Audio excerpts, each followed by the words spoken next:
ఓం నమో భగవతే వాసుదేవాయ. మాఘ మహాపురాణం 19వ అధ్యాయం. ఏకాదశి మహత్యం.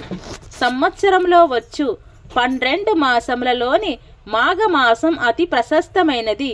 అటువంటి మాఘమాసంలో నదిలో గాని నది లేని చోట తటాకమందు గాని తటాకం కూడా అందుబాటులో లేని ఎడల నూతి దగ్గర గాని స్నానం చేసినంత మాత్రముననే మానవుడు తాను చేసిన పాపములన్నీ హరించిపోవును.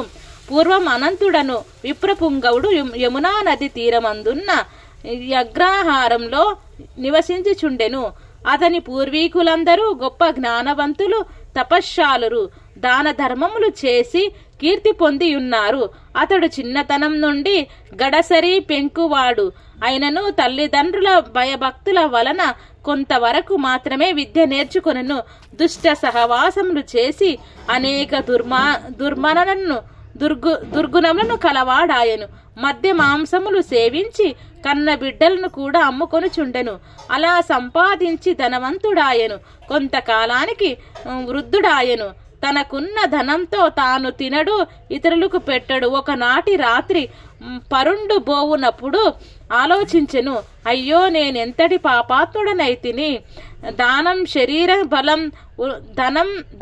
శరీర బలం ఉన్నదను మనోగర్వంతో జీవితాంతము ముక్తినిచ్చే పుణ్యకార్యం ఒక్కటిను చేయలేకపోయినను. గదయాయని పశ్చాత్తాపం నొందుతూ నిద్రపోయెను. అన్ని రోజులు ఒకే విధముగా ఉండవు కదా. ఆనాటి రాత్రి కొందరు చేరులు అనంతుని ఇంటిలో ప్రవేశించి ధనం బంగారం ఎత్తుకుని పోయిరి. అనంతుడు నిద్ర నుండి లేచి చూడగా సంపదంతా అపహరించబడినది.